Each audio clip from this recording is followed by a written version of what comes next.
Welcome to another antique vintage adventure with us here on the Dauer Diaries. This time we visited Clinton, Tennessee. They have quite a few shops with a wonderful mix of antiques, vintage, and reproduced items for sale. Also, stay to the end to see what treasures we found. Our first stop was to the Clinton Antique Mall. I'm sad to say we only managed to visit 4 shops in the area, and there are so many more, so we will be back to visit the other stores very soon. Now, this store in particular had the most amazing furniture and the prices were really good. I don't know about the rest of you, but I have found that antique and vintage furniture has become far less expensive than some of the decor items, which just seems crazy to me.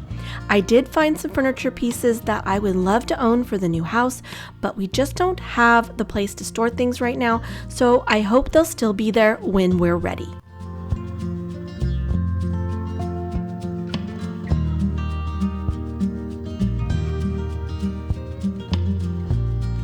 This French-inspired dresser with the marble top is just one of those pieces I would love to have. This could be turned into a vanity, but I really want it for one of the spare bedrooms. It is just so very pretty and the perfect style for our new home.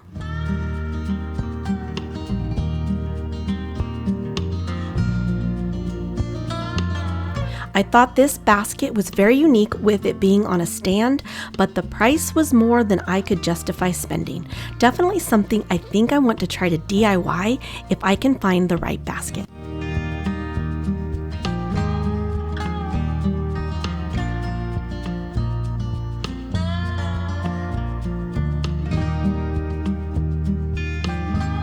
I have really been wanting one of these wooden dough bowls, especially this one that has handles, but oh my goodness, the price.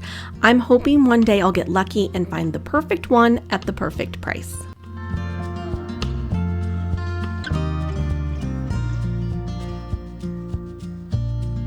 I love looking at pottery pieces because there are never two alike, and that makes for a special item to add to your home that no one else will have. And I thought this table would be perfect in a smaller kitchen as an island, or even a prep kitchen or pantry if you have the space. Such a pretty piece and at such a good price. And this is what I mean when I say that the furniture is priced more reasonably than the decor items. You could have bought that piece of furniture for the same price as that dough bowl. It's mind-boggling. For whatever reason, I was really drawn to wooden items on this trip. I kept finding footstools and bowls and other items that were screaming at me to take them home. But again, price was a factor on most of them. But I will say the details on this footstool were pretty spectacular. I loved the detail on this oak side table with the twisted legs and the scalloped top, a very pretty piece for the price. I don't own a lot of oak in my home, so I tend to shy away from it, but this one made me stop and rethink that.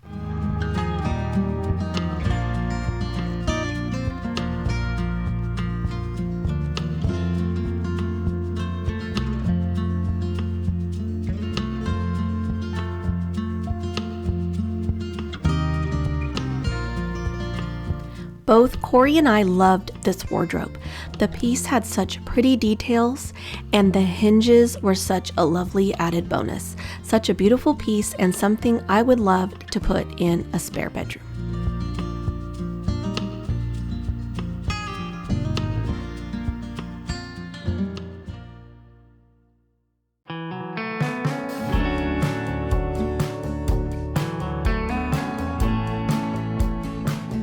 I am really drawn to crocks and pottery, and there were quite a few of these alkaline glazed crocks and jugs that had me stopping to look twice. But again, the price had me shying away. I thought this little cabinet was so fun.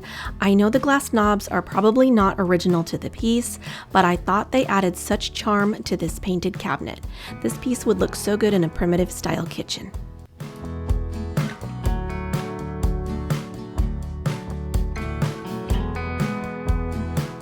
I also fell in love with this little hutch, and it amazes me how old furniture can withstand the test of time as opposed to things made today. This is such a solid piece, and the drawers were in really good condition. I could even see this in a bathroom with some linens in it. It just was such a beautiful piece of furniture.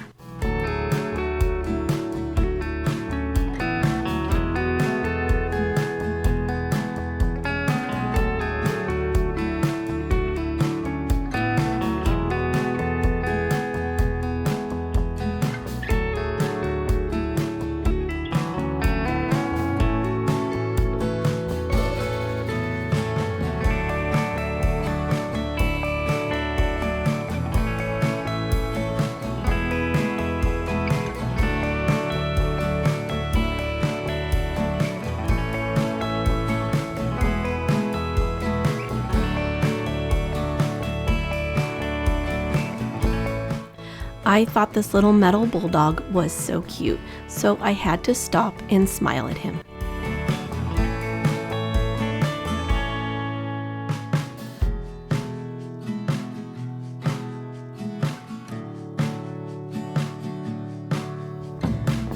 This black and tan croc caught my eye. I couldn't find a price, but I am definitely recreating this look with the DIY project. And here's a cute little curio cabinet that I thought was definitely worth the price.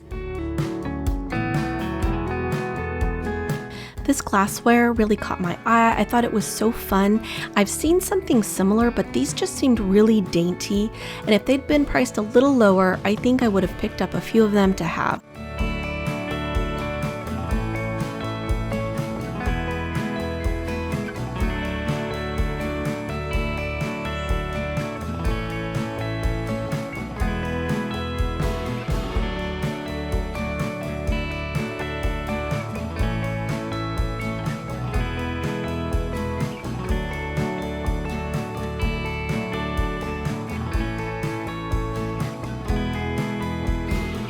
Our next stop in Clinton was Corner Antiques.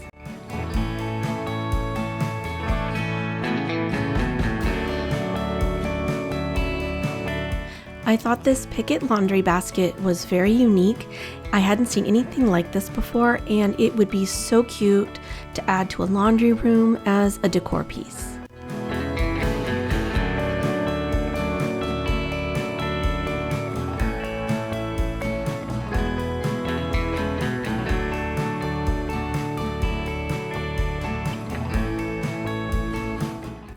Wood was definitely the theme of the day for me. And do any of you ever get stuck on something when you're out shopping for antiques and vintage, like wood or pottery or a certain type of glassware? I mean, I know I do.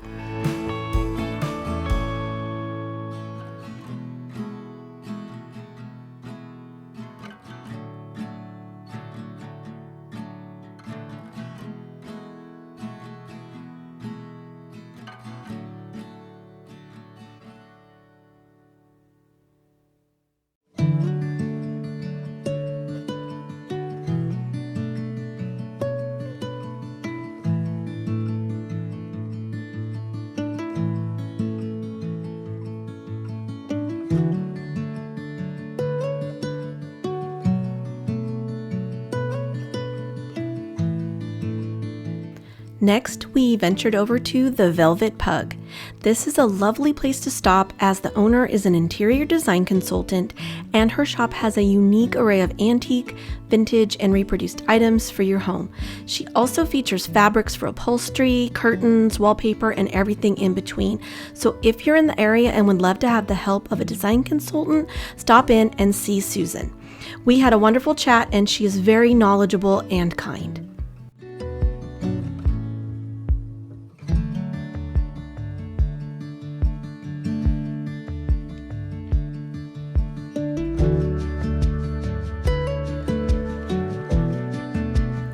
And this lovely little French chair with its pretty fabric is very much inspired by the Fortuny style.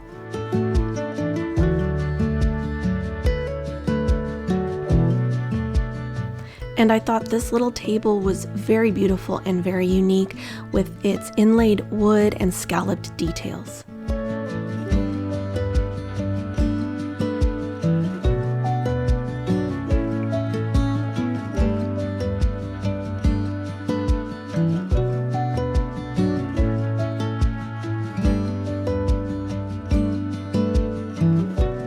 You know I love bird decor, so of course I was drawn to this art. It is made to look like a tapestry and I thought it was very pretty, and she has several different prints in her store.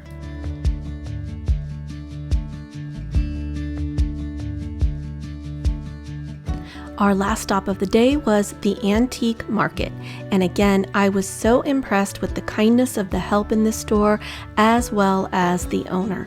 I wish I had more footage to share from this shop as she had some beautiful antique and vintage pieces, but I forgot my extra batteries for my camera, but we will definitely be back. Now I'm always drawn to copper because of its warmth. There's just something so inviting about it, and I loved these pieces. There was even a smaller pitcher on the table behind this larger one.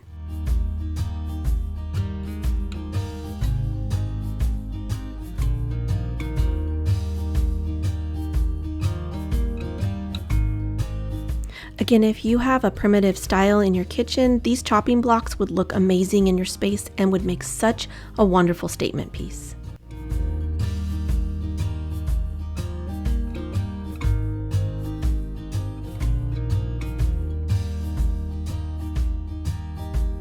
I'm so excited to share our newly acquired treasures, and like I said, I was definitely drawn to wooden pieces on this trip, which you'll see here in a bit, but first I wanted to share this salt glazed pottery piece I found for $12. When I saw the piece, I immediately thought of fall with its warm, pretty colors. It is a Jugtown pottery piece, which was established back in 1917 out of North Carolina by Jacques and Juliana Busby. I would love to visit their store one day in Moore County, North Carolina. Now, as I've said, wood was the treasure of the day, and I did buy 2 primitive wooden stools. I've been wanting a small stool to use as decor in my kitchen, and I loved the shape and color of this one. I thought it was so unique and definitely more in my price range at $49. Corey happened to spy this next wooden stool, and of course, I fell in love with it. I love that it is a 3-legged stool, and there is so much detail on the rungs underneath that I knew I had to have it for our home. This is a European footstool, and it cost $55. I absolutely love its primitive and rustic qualities, and the top of it has so much character. I can envision using it as a riser in the kitchen, maybe in a corner to hold a plant or other kitchen items. Another wooden item I was on the hunt for was a wooden bowl. These again were very pricey at each of the stores, but the kind man at the antique market gave me a deal, so there was no way I could say no. It is much larger than some of the ones I was looking at, and I love the coloring of it. This bowl cost us $109. The last item I wanted to share was not from today's shopping trip. I bought this a few months back when our son Cameron and his girlfriend Jenny and my mom came out to visit. I found this gorgeous piece of native Indian pottery, and I absolutely fell in love with it. This warm reddish brown with all its texture was something I had to have, and the shape with the 2 handles was perfect. This piece was priced at $190, but I ended up paying $120 for this beautiful piece of pottery. We truly hope you enjoyed our latest antique and vintage shopping adventure. It's been so much fun scouting out the local areas here in Tennessee for the best antique and vintage shopping. One of our subscribers, Lisa, who is now a very dear friend, is the one who told us about these shops. They definitely didn't disappoint. We hope if any of you are ever in the East Tennessee area, you'll give these shops a try. We want to say thank you to each and every one of you for spending your time with us here today, and we truly appreciate you and want to wish you a wonderful week ahead. We will see you very soon in the next one. Bye for now.